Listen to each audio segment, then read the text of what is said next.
কারণ ওর মাথার চুলটা নাই, চলে গেছে। কোনো কারণবশত মাথার চুল শেষ হয়ে গেছে। একজন মুরব্বী বাবাজিকে যদি গোশত খাইতে দিয়ে বলা হয়, মুরব্বী বাবাজি গোশতটা আপনি চাবান, সর্বপ্রথম বলবেন, বাবা আমি গোশত খাইতে পারি না, আমার 32টা দাঁত, টাকা 30টা দাঁত, টাকা একটা দাঁত নাই, দাঁত সব পড়ে গেছে। ওই মানুষটাকে যদি বলা হয়, বলেন তো এখন আপনার মনের মধ্যে কেমন লাগে? আমার মনে হয় ওই মুরব্বী বাবাজিটা বলবেন, বাবা রে, আমাকে যদি নতুন করে দাঁত গজায় দিত আল্লাহ পাক, আমি মৃত্যু পর্যন্ত আল্লাহর সেবাবেশের দায় করে থাকতাম। আল্লাহ তাআলা এতটাই ভালোবেসেছেন আমাকে আপনাকে যে আমার আপনার যা কিছু দরকার সব অটোমেটিকলি সেটিং করে দিয়েছে। এবং আল্লাহ পাক এটাও বলে দিয়েছেন, বান্দা তোর যা কিছু প্রয়োজন আমি আল্লাহ তোকে সৃষ্টি করার আগেই সব কিছু ব্যবস্থা করে রেখেছি।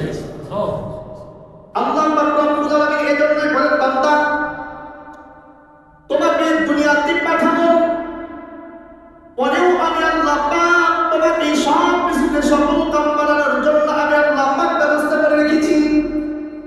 বান্দা যদি তুমি একটুখানি আমি আল্লাহর কাছে নমনীয়তা হয়ে যাও, নিজেকে যদি ছোট করে দাও, নিজেকে বিলায়া দাও, আমি আল্লাহ পাক রব্বুল আলামিনের আরো যত নিয়ামত আছে সকল প্রকারের নিয়ামত আমি তোমাকে ব্যবস্থা করে দিয়ে দেব। আল্লাহ পাক পৃথিবীতে মুসলমান জাতিকে সৃষ্টি করেছেন, ইহুদি, খ্রিস্টান, নাসারা, বৌদ্ধ এদেরকেও সৃষ্টি করেছেন, ঠিক না ভাই? আমার আপনার জন্মগুলো দাঁত আছে, ওদেরও দাঁত দিয়েছে, না তাই নাই? আমাকে আপনাকে দুইটা হাত দিয়েছে, ওদের মধ্যেও দুইটা হাত আছে। আমার আপনার দুইটা চক্ষু আছে, ওর মধ্যেও দুইটা চক্ষু আছে। অনেক কল আমার মধ্যে যা আছে, বৌদ্ধর মধ্যে তা আছে, খ্রিস্টানের মধ্যেও তা আছে, ইহুদির মধ্যেও আছে, কাফেরের মধ্যেও আছে, ঠিক না ঠিক? পার্থক্য শুধু হলো এক আল্লাহকে মানা আর না, নাকি বলেন আপনারা? এক আল্লাহকে মানা আর না মানা। আমরা পাঁচ ওয়াক্ত নামাজে একটা সূরা প্রথমে পড়ে থাকি, সূরাতুল ফাতিহা। এই সূরাতুল ফাতিহার মধ্যে বলে আলহামদুলিল্লাহি রাব্বিল আলামিন, সমস্ত প্রশংসা সেই মহান রব্বুল আলামিনের জন্য, মালিক ইয়াউমিদ্দিন, যিনি এই কিয়ামতের দিবসের মালিক, যিনি তামাম পৃথিবীর মালিক, যিনি আসমান ও জমিনের মালিক। আল্লাহ পাক রব্বুল আলামিন বলেন, বান্দা এভাবে তোমার তামাম প্রয়োজনীয়তা যা কিছু পৃথিবীতে দেখো আর না দেখো, মৃত্যুর পরের কবরের জগতের মধ্যে যা কিছু পাইবা আর না পাইবা, সব কিছু আমার দ্বারা নিয়ামত। আল্লাহ পাক বলেন, আমি সবগুলো নিয়ামত দিয়েছি বান্দা, শুধু উদ্দেশ্য হলো একটা, ওমা খালাকাতুল জিন্না ওয়াল ইনসা ইল্লা লিয়াবুদুন। আল্লাহ পাক বলেন, আমার উদ্দেশ্য শুধু হলো একটা, আমি তোমাকে জান দিয়েছি, আমি তোমাকে প্রাণ দিয়েছি, তোমাকে হায়াত দিয়েছি, মাল দিয়েছি, 60 বছর হোক 70 বছরের জিন্দেগি হোক, প্রত্যেকটা হায়াতের জিন্দেগি আমি আল্লাহ পাক দিয়েছি, ঠিক না? নাকি আমার আপনার তৈরি করা হায়াত? না না না, আল্লাহ পাক বলেন এগুলো আমি দিয়েছি, আমি তোমাকে দিয়েছি, এই মাত্র এই জন্যই দিয়েছি। বান্দা পৃথিবীতে যাওয়ার পর শুধুমাত্র আমি আল্লাহকে গোলাম, আমি আল্লাহকে প্রভু মেনে মনে মেনে আমার গোলামি করবি। এখন আল্লাহ পাকের গোলামি যদি করি প্রভু মেনে, তাহলে আমাদের লাভটা কি? লাভ নাই। আল্লাহ পাক বলেন যে আমার গোলামি করবি, অথচ এই বডিটার মালিক কে? আল্লাহ। এই হায়াতের মালিক কে? আল্লাহ। আমার আপনার মরণ হবে কি হবে না? সেটা কার হুকুমে হবে? ওই আল্লাহ পাক বলেন, বান্দা সব কিছু আমি তোমাকে দিয়েছি, তুমি অট্টালিকা এসে যাবে, এই অট্টালিকা দাও আমার দেওয়া নিয়ামত। তুমি কোটি টাকার গাড়িতে চলো, তুমি প্লেনে চলো, আর যেভাবেই চলাফেরা করো, এগুলো সব কিছু আমি আল্লাহ তাআলার দেওয়া নিয়ামত। আল্লাহ পাক বলেন, বান্দা এই সব কিছু দেওয়ার পর বান্দা যখন আমি আল্লাহ তাআলার গুণগান সিজদার মাধ্যমে করবি, আমি আল্লাহ পাক তোকে একটা পুরস্কার দেব। কি দেবেন? পুরস্কার দেবেন। পৃথিবীতে দেখা যায় কোন একটা মনিবের যদি গোলাম থাকে, এই গোলামটা যদি মনিবের মনের মতন কাজ করে দেখায়, বলেন তো ওই গোলামকে মনে তখন আনন্দিত হইয়া খুশি হইয়া তাকে নিয়ামত স্বরূপ তাকে পুরস্কার স্বরূপ কিছু উপগ্রহণ দেয় কি দেয় না? ওই মুহূর্তে না দিলে বাৎসরিক শেষ হিসাবে তাকে বিদায় দেয়। গার্মেন্টসে যদি শ্রমিক সারা মাসন শ্রমিকের কাজ করে পরিশ্রম করে যে ভালো ফলাফল দেখায় তাকে বাৎসরিক শেষে গিয়ে তাকে একটা পুরস্কার দেখায়। আল্লাহ পাক বলেন বান্দা শুনে রাখো, আমি দুনিয়ার কোনো সাধারণ ছোটখাটো কোনো পুরস্কার দিয়ে তোমাকে ছোট করতে চাই না। আল্লাহ পাক রব্বুল আলামিন বলেন ইন্নাল্লাযীনা আমানু ওয়া আমিলুস সলিহাতি কানাত লাহুম জান্নাতুল ফিরদাউস। আল্লাহ পাক রব্বুল আলামিন বলেন বান্দা দুইটা কাজ তুমি করবা, আমি তোমাকে নিয়ামত দিব, সেটা হলো জান্নাতুল ফিরদাউস দান করব। দুইটা কাজ কি কাজ? আল্লাহ পাক বলেন এক নাম্বার ইন্নাল্লাযীনা আমানু নিশ্চয় যারা ঈমান আনয়ন করবে। দুই নাম্বার ওয়া আমিলুস সলিহাত যারা আমলে সলিহা করবে, আমলের মধ্যে কোনো ভেজাল থাকবে না, কোনো শিরিক থাকবে না, কোনো লোক দেখানো আমল হবে না, একমাত্র আমি আল্লাহকে রাজি খুশি করার উদ্দেশ্যে যার আমলটা হবে। আল্লাহ পাক বলেন ওয়া আমিলুস সলিহাত লাহুম জান্নাতুল ফিরদাউসি নুজুলা, আমি আল্লাহ পাক তাকে জান্নাতুল ফিরদাউস দান করে দেব। আল্লাহ পাক বলেন বান্দা হায়াত আমি দিলাম, মালও আমি দিলাম, তোর বডিটা আমি সৃষ্টি করেছি, তোর সব কিছু আমি দিলাম, শুধু দুইটা কাজ করবি। একটা হলো ঈমান আনবি, আমি আল্লাহকে আল্লাহ হিসেবে মানবি। দুই নাম্বার আমি রব্বে নিয়ে গোলামি করবি, এমন আমল করবি যে আমলের মধ্যে কোনো ভেজাল থাকবে না। এমন আমল নিয়ে আমার কাছে আসতে পারো বাচ্চা বান্দা, আমি আল্লাহ পাক তোমার নিশ্চয়তা দিচ্ছি, পৃথিবীর কোনো ব্যক্তি মূর্তির নিশ্চয়তা নয়, আমি আল্লাহ পাক নিশ্চয়তা দিচ্ছি তোকে আমি জান্নাতুল ফিরদাউস। সুবহানাল্লাহ। এই জান্নাতুল ফিরদাউস কে না চায়? সবাই চায়, ঠিক না ভাই? ঠিক। একটা পাগলকে যদি বলা হয় তুমি কি ফুল বাগানে গিয়ে ফুল নিতে চাও, ওই পাগলটা বলবে অবশ্যই আমি ফুল নিতে চাই। ওকে যদি বলা হয় তুমি কি আগে করতে চাও, আমার মনে হয় ও বলবে না যে আমি আগে করতে চাই, ও বলবে আমি আগে থেকে বাঁচতে চাই। ঠিক ততক্ষণই প্রত্যেকটা মুমিন মুমিনা মানুষ যে পাপের মধ্যে লিপ্ত আছে, গুনাহের কাজের মধ্যে লিপ্ত আছে, এই ব্যক্তিকেও যদি বলা হয় তুমি জান্নাত চাও না জাহান্নাম চাও, ওই ব্যক্তি বলবে আমি জান্নাতে যেতে চাই। কিন্তু আল্লাহ পাক তো জান্নাতের জন্য ওয়াদা করেছে, করছে কি করেন নাই? আল্লাহ পাক ওয়াদা করেছে, শুধু আমাদেরকে দুইটা জিনিস মেনে চলতে হবে, দুইটা রুলসের উপর চলতে হবে। এক নাম্বার আল্লাহকে এক আল্লাহ হিসেবে মানতে হবে, দুই নাম্বার শিরিক মুক্ত ভেজাল মুক্ত ঈমান আর আমলকে কবরে যেতে হবে, হারাম মুক্ত দেহ নিয়ে আপনি কবরে যেতে হবে। আল্লাহ পাক আমাকে আপনাকে জান্নাত দেওয়ার জন্য ওয়াদা করেছে। আল্লাহ পাক রব্বুল আলামিন বলেন বান্দা এতগুলো নিয়ামত আমি দিয়েছি, কুল্লাহু কানাল বাহরু মিদাদান লিকালিমাতি রাব্বি লানাফিদাল বাহরু ক্বাবলা আন তানফাদা কালিমাতু রাব্বি ওয়ালাউ জি'না বিমিসলিহি মাদাদা। আল্লাহ পাক রব্বুল আলামিন বলেন তামাম পৃথিবীর জমিনের মধ্যে যতগুলো ঝর্ণা আছে, যতগুলো নদী আছে, যত সমুদ্র আছে, আটলান্টিক মহাসাগর থেকে শুরু করে যতগুলো খাল বিল নদী নালা রয়েছে, প্রত্যেকটার পানি যদি একত্রিত করা হয়, তামাম পৃথিবীর জমিনকে যদি খাতা বানায় দেওয়া হয়, বান্দা শুনে রাখো, তামাম পৃথিবীর প্রত্যেকটা গাছ গাছাকে যদি কলম বেঁধে দেওয়া হয়, বান্দাকে যদি বলা হয় বান্দা এবার দেখো দেখো আমি আল্লাহ পাকের নিয়ামতের গুণগান লিখে শেষ করে দেখাও, কিয়ামত পারি হয়ে যাবে, আমার আল্লাহ পাকের নিয়ামত দেখে কেউ শেষ করতে পারবে না।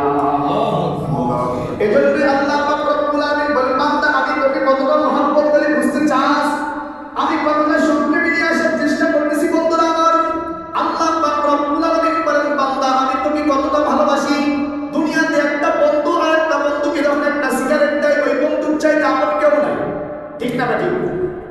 এক বেলা যদি হোটেলে গিয়ে খাওয়াই, গিরিল খাওয়াইলো, তরল খাওয়াইলো, কাচ্চি বিরিয়ানি খাওয়াইলো, বন্ধু বড় প্রিয় হয়ে গেল। এই বন্ধুটা বিপদে বললে ওই বন্ধুটা তখন নিজেকে ঠিক রাখতে পারে না, বন্ধুকে বাঁচানোর জন্য জন্য জীবন বাজি রেখে তার জন্য লড়াই করে ঠিক থাকে। আল্লাহ পাক রব্বুল আলামিন বলেন যে বন্ধুর জন্য যদি বন্ধু এতটা পাগল হয়, বন্ধুর জন্য বন্ধু যদি এতটা ভালোবাসা দেখায়, আমি আল্লাহ পাক কত ভালোবাসি বান্দা দেখতে চাস। আল্লাহ পাক রব্বুল আলামিন আমাকে আপনাকে পৃথিবীতে পাঠাইছে, বলেন তো কয় ওয়াক্ত নামাজ আমাকে আপনাকে দিয়েছেন?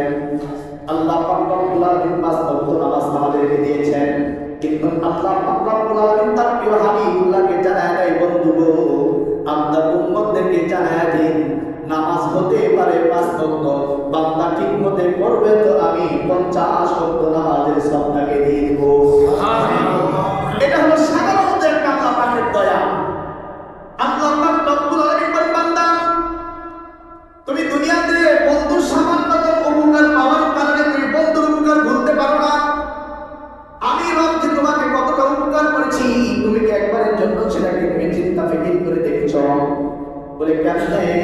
যুবক ভাইরা আমার, আল্লাহ পাক রব্বুল আলামিনের কাছে জমিনটা যখন আল্লাহর কাছে যায় ফরিয়াদ করে, রব্বুল আলামিন তোমার বান্দা তোমার সাথে মুনাফিকি করতেছে, তুমি নামাজের কথা বলেছিলে, তোমার বান্দা ফজরের নামাজটা পড়ে নাই, ঘুমাইছে, কম্বলকে মরে দিয়ে নামাজের সময় হয়েছে, প্রয়োজনে মাথা কানারও শক্ত করে ঢাকিয়ে দিয়ে ঘুমায়া পড়েছে।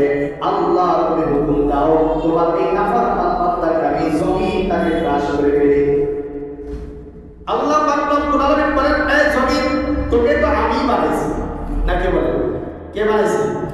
আল্লাহ পাক বলেন তোকে তো আমি বানাইছি, আর তুই যেই সমস্ত মানুষদেরকে তুই গ্রাস করে দিতে চাস, ধ্বংস করে দিতে চাস, বললা তাদের সৃষ্টিকর্তাকে। জমিন বলেন তবু আল্লাহ তুমি একমাত্র তাদের সৃষ্টিকর্তা। আল্লাহ পাক রব্বুল আলামিন বলেন, সব তুমি এই মানুষগুলোকে আমি সৃষ্টি করতে আমার বড় মায়া হয়েছে, আমি বড় ভালোবাসা নিয়ে আমার বান্দাদেরকে বানাইছি। আমার বান্দা ফজরের নামাজ পড়ে নাই, যোহর পর্যন্ত সময় আছে, আমার বান্দা যোহরের নামাজ পড়বে। বন্ধু যোহরের নামাজ পড়ো নাই, এবার আল্লাহর কাছে ফরিয়াদ করে, রব্বুল আলামিন যোহরের নামাজ তো পড়লো না, এবার তো হুকুম দাও। আল্লাহ বলে, না না, আসর পর্যন্ত সময় আছে, আসর পর্যন্তর মধ্যে কোনো কিছু করা যাবে না। আসর চলে যায়, বান্দা সম্পর্কে আল্লাহ আপনার কাছে আমার ফরিয়াদ করে, এভাবে আস্তে আস্তে করে ফজর চলে যায়, জোহর চলে যায়, আসর চলে যায়, মাগরিব চলে যায়, এশারের নামাজ পর্যন্ত টেলিভিশনের সামনে বসে বসে সময়টা চলে যায়, চাষাবাদে বসে বসে সময়টা চলে যায়, বন্ধু বান্ধবের সাথে আড্ডায় সময়টা চলে যায়। এরপরে জমিনটা আল্লাহর কাছে বলে, রব্বুল আলামিন এবার তো হুকুম দাও রাত্রি বেলায় তোমার বান্দাদেরকে ধ্বংস করে দে। আল্লাহ পাক বলেন, না না, এবার ফজর পর্যন্ত দীর্ঘ একটা সময় রয়েছে, আমার বান্দা হয়তো বা ফজর পড়ে নাই, যোহর পড়ে নাই, আসর পড়ে নাই, মাগরিব পড়ে নাই, এবার হয়তো রাতে ঘুমানোর পূর্বে আমার বান্দা এশারের নামাজটা পড়ে ঘুমাবে। আল্লাহ পাক রব্বুল আলামিন কথাই কোন জমিনকে বলে, জমিন বলে ঠিক আছে রব্বুল আলামিন তোমাদের যেটা ভালো মনে করো তুমি সেটাই করো। আল্লাহ পাকের বান্দা ফজরের নামাজ এশারের নামাজটা পড়লো না, এইভাবে জীবনটা পার করলাম, 30টা বছর চলে যায়, 40 বছর চলে গেল। আল্লাহ পাকের কাছে ফরিয়াদ করে, আল্লাহ তোমার বান্দা একটা ওয়াক্ত নামাজ তো তোমার বান্দা পড়লো না, ওরে মালিক কেমনে সহ্য করো তুমি একটুখানি বুঝাইয়া বলো। জমিনকে আল্লাহ পাক বুঝাইয়া দেয়, জমিন আমার আল্লাহ তাআলার নাম হইল রহমান। সুবহানাল্লাহ। আমার নাম হইল রহমান, আমার কামি তো বান্দার প্রতি দয়া করা, আমার কামি তো বান্দার প্রতি ihsan করা, আমার কাম হইল বান্দার প্রতি মেহেরবানি করা। দেখো একটা সন্তান যখন বিদেশে যায়, মা যাওয়ার সময় হাজারবার বলে দেয়, বাবা যার পৌঁছার সাথে সাথে একটা ফোন করে কথা না বললে ভালো লাগবে না। সন্তান হয়ে যায়, সন্তান কথা বলে না, মা মনটা ঠিক থাকে না, বাবাও পাগল করা হয়ে যায়। এরকম ভাবে যতক্ষণ সন্তান ফোন না দেয় ততক্ষণ পর্যন্ত মা অস্থিরতায় থাকে, বাবাও অস্থিরতায় থাকে। কথা বল ঠিক কিনা? আল্লাহ পাক রব্বুল আলামিন বলে, বান্দারে যখনই কোনো বান্দা বিদেশে যাওয়ার পর একদিন পরে হইল মাকে ফোন দেওয়ার পর মা খুশি হয়, বাবাকে ফোন করার পরে বাবা খুশি হয়ে যায়। আমার বড় বান্দা 30 বছর নামাজ পড়ে নাই, 40 বছর পর্যন্ত নামাজ পড়ে নাই, 50 বছরেও নামাজ পড়ে নাই, 60 বছর অতিক্রম হয়ে গেছে নামাজ পড়ে নাই।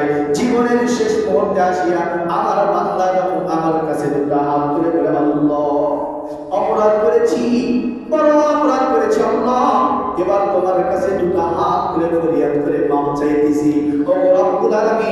জিন্দেগি ভর তোমার নাফরমানি করেছি, এবার তোমার কাছে নিজেকে সমর্থ করে দিলাম, আসামির কাঠ করে দাঁড় করে দিলাম। আল্লাহ আমাকে মাফ করিয়ে দাও, আমি আর মরার আগেও তোমার নামাজ ছেড়ে দিতে চাই না।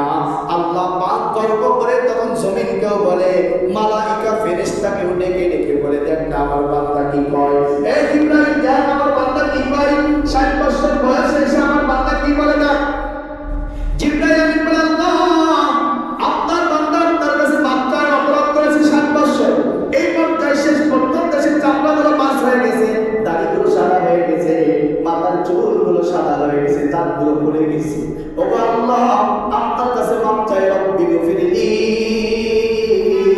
রব্বি গফিরলি আল্লাহুম্মা রহমনা ফাইন্নাকা খায়রুর রাহিমিন আল্লাহুম্মা রহমনা ফাইন্নাকা খায়রুর রাহিমিন। আল্লাহ তুমি আমার প্রতি রহম করো, আমার প্রতি দয়া করো। এই কথাটা জিবরাইল বুঝায় দেয়।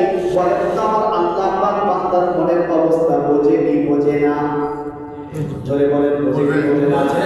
বোঝে। তারপরেও জিবরাইলের মুখ থেকে শুনে আমার আল্লাহ পাক বলেন জিবরাইলকে, আমার বান্দা মাপ চাইছে, দিনের শেষ প্রান্ত সূর্য ডোবার সময় এসে আমার কাছে মাপ চেয়েছে রে জিবরাইল। আমার বান্দা ডাক দিয়েছে রহমান বলে ডাক চেয়েছে, আমাকে গফফার বলে ডাক দিয়েছে, গফুর বলে ডাক দিয়েছে, আমাকে জাব্বার বলে ডাক দিয়েছে, অর্থাৎ তার বান্দার সমস্ত গুনাহগুলো আমার মধ্যে লিখে দিতে বলেছে। এ জিবরাইল জানা আমার বান্দার সুসংবাদ নিয়ে যা, আমার বান্দাকে আমি চিরন্তর মাফ করিয়া দিলাম। বলেন তো সবচেয়ে দয়াময় কে? আল্লাহ। বলতে এক সময় তো আমার পল্লী মাঝে মেঝে আমাকে আপনার গলায় ছুরি মারতেও পারে কি পারে না? আমার আপনার মাথায় মারে কি পারে না? এটাও বাদ দিলাম, 10 বছর পর্যন্ত খাওয়াইছেন, বাবার টাকা নিয়ে নিয়ে হোটেলে খাওয়াইছেন, মোটরসাইকেলের পিছনে খাওয়ার মতো 80 টান দিয়ে বন্ধ করে ঘুরাইছে। হঠাৎ করে একদিন খাওয়াইতে পারবেন, একদিন খাওয়াইতে পারেন না, মোটরসাইকেলটা বিক্রি করে দিয়েছেন কোনো কারণবশতে। এবার বন্ধুরা বলছে, বন্ধু প্রতিদিন তো খাওয়াই না, আজকে একটু খাওয়াও না। এবার বন্ধু বলে, আজকে আমি খাওয়াতে পারবো না, তোরা খাওয়া। তখন দেখবেন তাকায়া বন্ধু আস্তে আস্তে পিছন দিকে বাগান করবে, ঠিক না? কিন্তু আল্লাহ পাক রব্বুল আলামিন এত খাওয়াইলো, এত পড়াইলো, চড়াইলো, আমাকে এতটা মহব্বত করে ছোট্ট বাচ্চা থেকে দিয়ে আমাকে এতটা বয়সে উপনীত করলেন। এরপরেও আমার আল্লাহ পাক আমার হাত ছেড়ে দেয় নাই, আমার পিছু ছেড়ে দেয় নাই, আমাকে একলা পথের পথিক বানায়া ছেড়ে দেয় নাই। আমার আল্লাহ পাক আমার সাথী হয়েছে। আল্লাহ শুধু অপেক্ষামান, কোন সময় আমার বান্দা আমার কাছে মাপ চাইবে, কোন সময় আমার বান্দা নিজের ভুলটা বুঝে আমার কাছে চলে আসবে। আমি আল্লাহ পাক রব্বুল আলামিন আমার দয়া দিয়ে, আমার দয়ার চাদর দিয়ে আমার বান্দাকে আমি বুকে জড়াই